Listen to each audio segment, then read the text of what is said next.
समुद्रगुप्त। विक्रमादित्य की उपाधि चंद्रगुप्त द्वितीय। फाह्यान किसके दरबार में? शकों का अंत किसने किया? सुदर्शन झील का पुनर्निर्माण स्कंद गुप्त। गुप्त काल की भाषा क्या थी? संस्कृत। नवरत्न किसके दरबार में? चंद्रगुप्त। किसे सिक्कों पर वीणा बजाते और सैनिक वेशभूषा में देखा गया? धरणी बंद किसे कहते हैं? भारत का नेपोलियन समुद्रगुप्त। सब पढ़ा दिए थे। चलिए लाइव वाले सब लोग गुड मॉर्निंग सर जी, एकदम गुड मॉर्निंग। सब लोग को लाइव में गुड मॉर्निंग।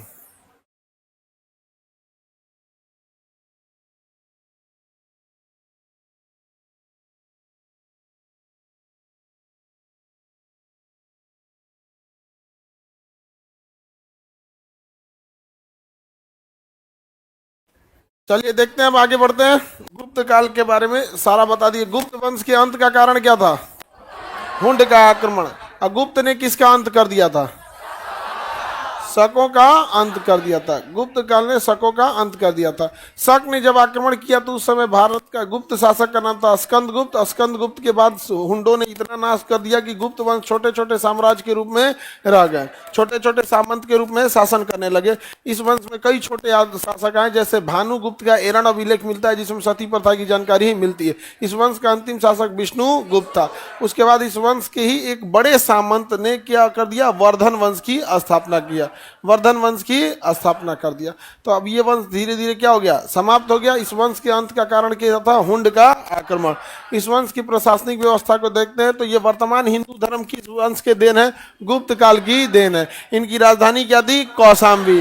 इनकी राजधानी कौशाम्बी। सबसे बड़ा जो होता था वो देश होता था और देश का शासन राजा के हाथ में था। सबसे बड़ी इकाई देश, और देश का शासन किसके पास? सबसे छोटा क्या होता था? गांव। सबसे छोटा क्या हो जाता है? गांव। सबसे छोटा गांव। और गांव के मुखिया को ग्रामीण, गांव के मुखिया को ग्राम। बट वर्तमान समय में गांव के रहने वाले हर एक व्यक्ति को ग्रामीण हम लोग बोलते हैं। लेकिन उस समय गांव के लोगों को ग्रामीण नहीं कहा जाता था, बल्कि जो मुखिया रहता था उसी को क्या कहा जाता है? ग्रामीण कहता है। इस समय सबसे प्रमुख अधिकारी कुमार आमात्य होता था, जो डीएम के पद पे होता था। गुप्त काल में डीएम के पद पर कुमार आमात्य, और मौर्य काल में अशोक के समय इसके जगह होता था राजू। क्या होता था? राजू। अब यूपीएससी में क्वेश्चन पूछा था राजू को लेके यहाँ पर। और ये कुमार आमात्य किसके समय डीएम के पद पे था? गुप्त काल में। गुप्त काल में डिस्ट्रिक्ट मजिस्ट्रेट का पद कुमार आमात्य, कुमार आमात्य होता है। फाह्यान की पुस्तक का नाम क्या है? फो क्यू की। फ से फाह्यान, फ से फो क्यू की। फ से फाह्यान, फ से फो क्यू की। गुप्त काल की कुछ खराबी देखिए, छुआछूत उस समय बहुत ज्यादा था। छुआछूत ज्यादा था यहाँ पर। निम्न जाति के लोगों को क्या कहा जाता? चांडाल। बताइए, छुआछूत भी था और निम्न जाति के लोगों को क्या कहा? चांडाल। एक्चुअल में निम्न जाति वाले तो यहाँ के मूल निवासी, द्रविड़ यहाँ के मूल निवासी, आदिवासी मूल निवासी, निम्न जाति वाले मूल निवासी। ये कहाँ से लोग? आर्य थे, मध्य एशिया से आए और अपने को क्या बोलने लगे? श्रेष्ठ। अपने को क्या बोलने लगे? श्रेष्ठ। और जो यहाँ का मूल निवासी उसको क्या बोल दिया? चंडाल। अब ये चंडाल बर्दाश्त कैसे करे? तो इन्होंने क्या किया कि शिक्षा छीन लिया उनसे। क्या छीन लिया? शिक्षा। शिक्षा छीन लेंगे तो इंसान ज्यादा दूर तक नहीं जा सकता है। शिक्षा अगर गया तो सब चीज चला जाता है। तो इनको क्या घोषित कर दिया? चंडाल। बताइए कितना गलत किया यहाँ पर। इस समय स्त्रियों को शिक्षा का क्या था? अधिकार था। स्त्रियां भी पढ़ सकती थी और देवदासी भी हो सकती थी। देवदासी क्या होता था कि वो मंदिर में ही रह जाती थी, अपना घर द्वार सब त्याग देती थी, और जब देवदासी बनती थी तो सब त्याग के और मंदिर में रह जाती थी। समझ में गया? अब वो मंदिर ही उनका घर हो गया। मंदिर में ही 8, 10, 20 जितनी देवदासी हो गई सर, और जो भी वहाँ भिक्षुक हो गए लोग, साधु संत हो गए लोग यहाँ पे, वो देवदासी उसी में रहती थी। पूजा पाठ करना है, नृत्य करना है, जो संगीत हो गया वो सब हो गया मंदिर का, उसी के लिए हो गया देवदासी। समझ में आ गया कि नहीं? इस समय की सबसे खराब बात थी बाल विवाह, पर्दा प्रथा, और ये सबसे खतरनाक थी सती प्रथा। सती प्रथा थी यहाँ पे। वैश्यावृत्ति भी उस समय महिलाओं में वैश्यावृत्ति था, जिसे गणिका कहा जाता था। इस समय ज्योतिष और गणित का बहुत ज्यादा विकास हुआ था। अजंता की गुफाएं किस काल में बनी है? अब देखिए, गुप्त काल की स्थापत्य कला के देखेंगे तो महाराष्ट्र में बना है अजंता की गुफा, मध्य प्रदेश में बना है बाघ की गुफा, और अफगानिस्तान में बना है बामियान की मूर्ति। कौन सी? बामियान की। तो महाराष्ट्र में अजंता, मध्य प्रदेश में बाघ, बाघ बाघ शेर बाघ वाला बाघ, मध्य प्रदेश में बाघ, अफगानिस्तान में बामियान, अफगानिस्तान में बामियान, मध्य प्रदेश में बाघ। और अजंता कहाँ है? महाराष्ट्र। अजंता में 29 गो गुफाएं, सब जो बौद्ध धर्म से भी कुछ रिलेटेड है, कुछ जैन धर्म से रिलेटेड है, कुछ हिंदू धर्म से रिलेटेड है। तो अजंता की गुफाएं कितने धर्मों से रिलेटेड है? अजंता की गुफाएं, अजंता की गुफाएं 3 धर्मों से रिलेटेड है। कौन कौन?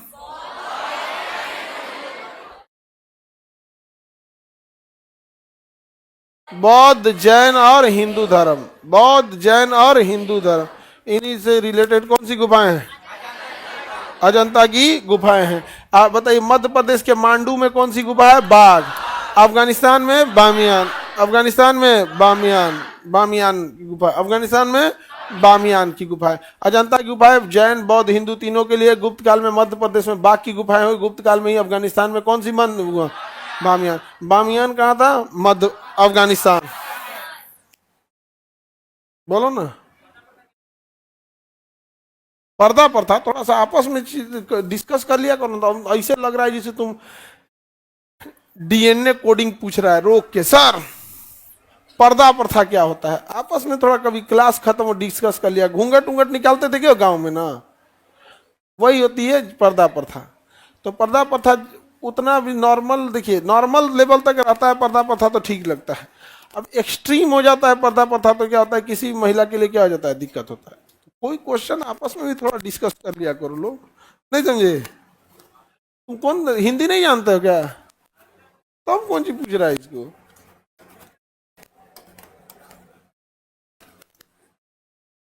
अफगानिस्तान में तो कौन सा मूर्ति था? बामियान। महात्मा बुद्ध की मूर्ति थी बामियान में। देखिए यहाँ पे बम से मार दिया, सब उड़ा दिया सब। अब तालिबान वाले मूर्ति को बम लगा के क्या कर दिया? सब उड़ा दिया, सब उड़ा दिया सब। बताइए, बम से उड़ा दिया था सब। इतनी बड़ी, दुनिया की सबसे बड़ी महात्मा बुद्ध की प्रतिमा कहाँ थी? बामियान में थी। पत्थर काट के उस समय बनाया गया था। किस काल में? गुप्त काल में। अब मारा सब ना, बम लगा के उड़ा दिया सब यहाँ पर।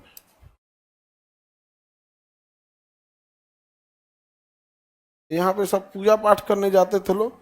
गुफाएं थी।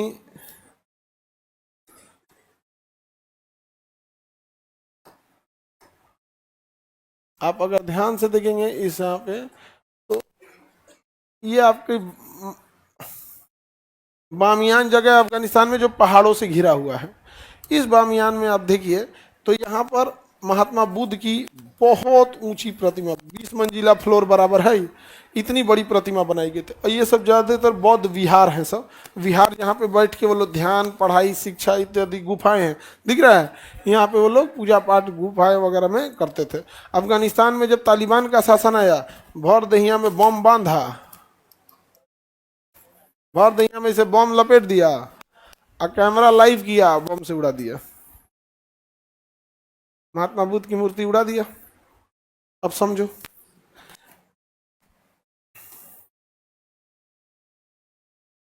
किसकी मूर्ति उड़ा दिया? महात्मा बुद्ध की प्रतिमा उड़ा दिया। किसने? कहां से? अफगान। वो बनवाया था? बनवाया कहाँ था? गुप्त काल में। आप अब यहाँ तालिबान आया तो महात्मा बुद्ध की प्रतिमा उड़ा दिए। उसके 20 साल बाद, लगभग 30 साल बाद, 30 साल बाद 2017 में म्यांमार में बौद्ध लोगों की अधिकता है। इनको खुन्नस इस बात का था कि भाई तुमको अगर इजराइल में, तुम्हारा यहाँ अगर गाजा में कोई पीट दिया तो तुम जहां तहां से जुलूस निकाल देता है, और जब तुम्हारे बेरादरी का लोग करता है तो तुम चुप हो जाता है। भाई तुम्हें जुलूस निकालना है, दोनों पे निकाल। हम ये नहीं कह रहे हैं कि गाजा में छोटे बच्चों पे बम गिराया जा रहा है वो अच्छा है, बट हम ये भी कह रहे हैं कि बामियान में जो हुआ वो भी गलत था, पहलगाम में जो हुआ वो भी गलत था। तो तुमको हमारे लिए तो तुम आवाज नहीं उठाया यहाँ पे। अब यह बौद्ध लोग थे, बर्दाश्त कर गए। बौद्ध धर्म में अहिंसा परमो धर्म होता है। अब यहाँ पर म्यांमार में, ये कौन जगह है? म्यांमार। यहाँ पर रोहिंग्या जाति के लोग रहते थे, मुस्लिम थे रोहिंग्या। अब बौद्धों ने कहा कि भाई बकरीद उकरीद का जो त्यौहार है ये सब तो एक तो तुम लोग मनाओ नहीं, दूसरा मना रहा है तो घरे में मनाओ। बस इनको अपना अधिकार चमक गया कि भाई मेरा अधिकार है। बस इसी बीच में राजनीतिक लाभ उठाने के लिए तो कोई ना कोई तो मुद्दा खोजता है। राजनीतिक मुद्दा इसे नहीं खोजता है, किसी को दिक्कत। जैसे अभी नहीं देखते हो कि भैया बुर्का पहनना है कि नहीं पहन, भाई तू पहले स्कूल खोल, बढ़िया कॉलेज खोल। सरकारी स्कूल में क्या पढ़ाई हो रही है इस नहीं दिख रहा है, और कई लोगों को दिख रहा है मदरसा में क्या हो रहा है। भैया मदरसा में कौन पढ़ने जा रहा है? कोई इंजीनियर डॉक्टर बनने जा रहा है? नहीं, वो अपनी धार्मिक किताबें पढ़ सके, ताकि उसकी धार्मिक किताबें हैं उसी के लिए वो जा रहा है। एक आध साल में वो सीख जाएगा, चल आएगा। आप संस्कृत विद्यालय में या आचार्य जी के पास ज़्यादातर क्या पढ़ने जाते हैं लोग कि संस्कृत में जो आपकी धर्म ग्रंथ है, कभी आपको फुर्सत मिले तो आप उसे पढ़ना सीख ले। क्या शंकराचार्य बनने जाते हैं आप लोग? नहीं ना। तो राजनीतिक मुद्दा बड़ी खतरनाक होता है। मैंने सरकारी स्कूल चौपट है, बिहार का हर एक यूनिवर्सिटी चौपट है, ये नहीं दिख रहा है। दिख क्या रहा है? कोनो छोट लड़का जा रहा है इसमें पढ़ने, तो ये सब राजनीतिक मुद्दा हो जाते हैं। यही मुद्दा क्या हो जाता है, म्यांमार में पकड़ लिया, म्यांमार वाले बौद्ध थे, सब पूरा बदला निकाल दिया, सब मारा सब रोहिंग्या को ना, तो पूरा खानदान दर खानदान रोहिंग्या भागा था, सब खानदान खानदान। 2017 में कब भागा? 2017। सरकार को यहाँ बढ़िया मौका दिखा, कहा क्या चाहिए, आ रहे हैं सब रोहिंग्या, आ रहे हैं सब। क्या? अरे रोहिंग्या आ गए सब? अरे भैया रोहिंग्या आ गए, रोहिंग्या आ गए, ये तो गलत हो रहा है, ये तो गलत हो रहा है। जब चल आए सब, हम रोहिंग्यों को बाहर निकालेंगे, हम रोहिंग्यों को बाहर निकालेंगे। रायता तुमने फैलाया तो साफ हम करेंगे। भैया घुसाया कौन इसमें? किसने सेना को आदेश दिया हट जाओ? किसने? ममता बनर्जी। सेना किसके हाथ में होती है? केंद्र सरकार के हाथ में। आज हम लोग राजनीति, मतलब समझिए कि देश में किसी को बोलने के लिए सबसे अच्छा है आप मतलब शांति से जिंदगी बिताइए, नहीं तो आप पे 4 को 5 को केस लाद देगा, आप शांत हो जाएंगे अगर आप बोलिएगा तब। नहीं समझ में आ गया? इनको ये दिख रहा था कि 1526 में बाबर आया था, इनको ये दिख गया कि 1526 में बाबर आया, लेकिन इनको ये नहीं दिखा कि 4 लाख रोहिंग्या 2017 में घुस गए। 4 लाख रोहिंग्या 2017 में घुस गए, जबकि हमारे पास 13 लाख फौज थी। 13 लाख फौज होने के बाद 2017, अब हम इसलिए बार बार 2017 बोल रहे हैं ताकि ये घटना आपकी आंखों के सामने हुई थी। अगर हम कहें बाबर आया था, ना हम थे ना आप थे, कोई नहीं था उस समय, तो 1526 में बाबर घुस गया, ये गलत था, ठीक है। हाई 5 लाख रोहिंग्या घुस गए थे 2017 में, इसका क्या हुआ? अब देखो, यही देखो राजनीति क्या होता है। हम इन्हें बाहर निकालेंगे, सबसे पहले तुम घुसाया क्यों? हम लोग का राशन कार्ड बनवा लिए सब। देखना, हमेशा जो गलत इंसान होता है ज्यादा सतर्क होता है। उन्हें पता था कि भारत में माइग्रेट करके हम लोग आए, आधार कार्ड में नाम सुधरेगा कौन जानता है, क्योंकि हम भारत के निवासी हैं, नागरिक हैं, हम लोग को कोई टेंशन नहीं। लेकिन जब बांग्लादेशी एंट्री मारे थे सब म्यांमार से पहले वो कहाँ गए सब? बांग्लादेश। अब बांग्लादेश से कहाँ घुस गए सब? भारत में। अब बांग्लादेशी बोलते हैं सब, रोहिंग्या है सब, सब मारा कौन है? म्यांमार। भागा कहाँ सब? अब बांग्लादेश से भारत घुस गया। अब देखो ये जब आए सब ना, तो दिमाग लगाया सब, भैया हमको सबसे पहले क्या करना है, राशन कार्ड कैसे बनाना है, ये कैसे बनेगा, ये कैसे बनेगा, दिमाग लगाया सब। क्या किया सब ना, कहीं रेंट पे रहने लगा। क्या किया? रेंट पे रहने लगा। वहां से बनाया रेंट एग्रीमेंट। क्या बनाया? Rent agreement. उस रेंट एग्रीमेंट के बदौलत वो कहीं पर अप्लाई कर दिया बैंक में खाता खोलने के लिए। रेंट एग्रीमेंट के भरोसे कहीं से खोलना, रेंट एग्रीमेंट बनाया कि हम यहाँ रहते हैं। उसके आधार पर उसने आधार कार्ड में सुधारने की कोशिश की, कुछ पैसा वैसा खिला के वहाँ बनवाया। उसके बेसिस पे बैंक बनवाया, बैंक के बेसिस पे गैस कनेक्शन लिया, गैस कनेक्शन के बेसिस पे बिजली का कनेक्शन लिया, बिजली के कनेक्शन के बेसिस से वो अपना हर एक चीज, ड्राइविंग लाइसेंस ले लिया, सब कुछ ले लिया। लो, जब गिनती हुआ तो ज्यादा ओरिजिनल डॉक्यूमेंट इन्हीं चोटों के पास था। जो चोट्टा घुसा है सब, हम इंडियन से ज्यादा तगड़ा तगड़ा चीज रख ले सब। आप में कितना लोग के पास गैस कनेक्शन होगा? नहीं। इन सब का पूरा एक इतना 5 लाख घुसे हैं सब, तो कुछ ना कुछ तो पढ़ने वाला भी घुसा होगा सब, कुछ दिमाग वाला भी घुसा होगा सब। और ये सब पूरा स्ट्रेटेजी से बना लिया सब। और जब यहाँ CAA NRC की जनगणना चालू हुई तो पता चल रहा है कि ई पकड़ा रहा है 4 लाख, और हमारे यहाँ के आदमी पकड़ा रहा 13 लाख, जबकि वो हमारा इंडियन है। लेकिन लापरवाही, हम लोग को क्या चीज क्या ध्यान आता। अभी आप लोग को कह दिया जाएगा घर में घर भर का आधार कार्ड खोजिए, तो एक दीदी का तो बक्सा में रखे थे, कहा हुआ हो। मिल भी नहीं करेगा हम लोग का। रीजन एक कॉन्फिडेंस है, मेरा देश है, कौन निकाल सकता है। नहीं समझे, हम तो हमेशा आधार कार्ड ले के घूमते हैं। हाँ ना, हम हमेशा ले के घूमते हैं। अरे उसमें कोई शौक नहीं, हम बांग्लादेश थोड़े घूमना है हमको। हमको एट रैंडम कभी निकलना पड़ जाता है, कभी भी। मतलब एक आध घंटे पहले प्लान बना तो कभी गुवाहाटी सेंटर, कभी प्रयागराज सेंटर, कभी लखनऊ, कभी दिल्ली, कभी अचानक निकलना पड़ जाता है। तो फ्लाइट में इंसान के पास मोबाइल तो हमेशा रहता है, तो फ्लाइट में सबसे जरूरी हो जाता है भाई आपका आधार कार्ड है कि नहीं यहाँ पे। नहीं तो डिजी यात्रा भी है, डिजी लॉकर भी है, उसमें भी हो जाता है, लेकिन आप लेके निकल दिया आदमी। समझ में आ गया?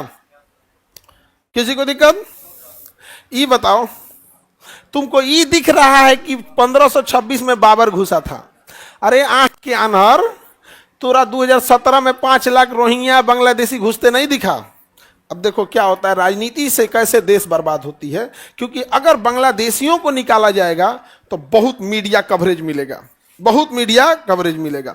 और मीडिया के बिछाए चाल में, मीडिया के बिछाए चाल में सबसे अच्छे से कोई फंसा है तो मुसलमानों ने फंस गए सब, सबसे अच्छे से। अगर ये अपना मुंह बंद कर ले तो मीडिया की चाल खत्म हो जाएगी। आप क्या कहना चाहते हैं पता है नहीं है हमको, जाइए इनसे 3 फीट का पाइप मुंह में घुसवा के पूछेगा आप क्या कहना चाहते हैं, आप बांग्लादेशी पे क्या कहना चाहते हैं, आप रोहिंग्यों पे क्या कहना चाहते हैं। ये मीडिया वाले अलग से पैसा देते हैं, ये बात बोल दीजिए, ये बात आप बोल दीजिए। हमरों से कई बार पूछा सब, रोहिंग्यों को निकालना चाहिए कि हम कह रोहिंग्यों को मार देना चाहिए, लेकिन पहले ही सोचिए उसका किडनी उडनी निकाल के रख लेना चाहिए। ये सब छोड़िए, पहले घुसाया कौन था? जो सजा इनको मिलेगी ना, वही जो इनको घुसाया था देश में, उनको। हमारे देश का राशन खा